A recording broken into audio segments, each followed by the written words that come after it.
អ្នកណាធ្លាប់ជួបរឿងដូចខ្ញុំ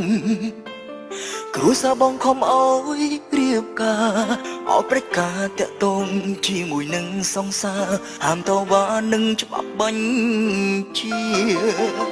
សម័យនេះហើយនៅមានទៀតឬមួយជាកម្ពីឲ្យមនុស្សស្រឡាញ់គ្នាត្រូវបែកបាំងគ្នាលែងមានវេលាជុំសាសងមិនចង់ក្រោកបើកភ្នែកឡើងសមនឹងឃើញអូនយំឈឺចាំបងរស់មានក្តីសុខឯអូនរំដូចស្លឹមអមអ៊ុលអាប់របួងបេងដូងស្គាល់ចិត្តគ្នាច្រើនឆ្នាំហើយដែរមិនអាចផ្ដាច់ចំណងជួបទឹកភ្នែកនួលអងហើយកាន់ដៃបងត្រូវឲ្យឆ្លងអុំបសាឲ្យបានបងមិនព្រមយកប្រពន្ធទេបើអូននៅតែយំបើឲ្យបងក្បត់អូនព្រោះតែមេឃរលំភ្នំរលាយអំពីផែនដីបងមិនព្រមយកប្រពន្ធទេបើមិនមែនជាស្រីបេះដូងមានតែមួយសម្រាប់ថ្លៃស្លាប់ក៏មានន័យដើម្បីអូ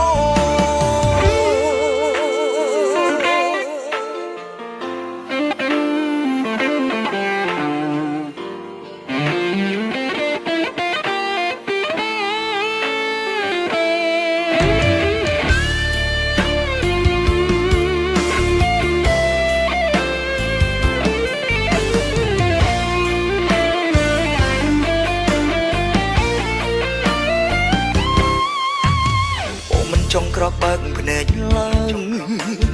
សមនឹងឃើញអូនយំឈឺចាំបងរស់មានក្តីសុខ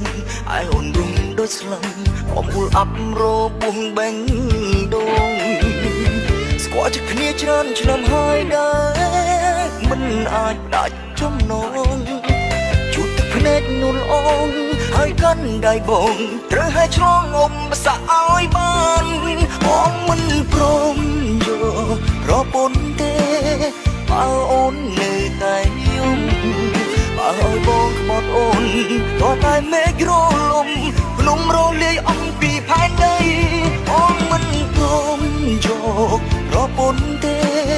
បើមិនមែនជាស្រី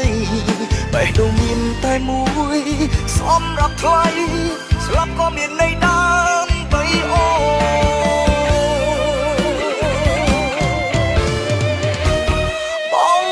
ព្រមយកប្រពន្ធទេបើអូននៅតែយំបើឲ្យបងក្បត់អូនក៏តែមេឃរលំភ្នំរលាយអំពីផែនដី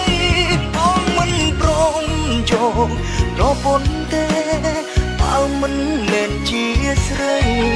បេះដូងមានតែមួយសម្រាប់ថ្លៃស្លាប់ក៏មានន័យដែរ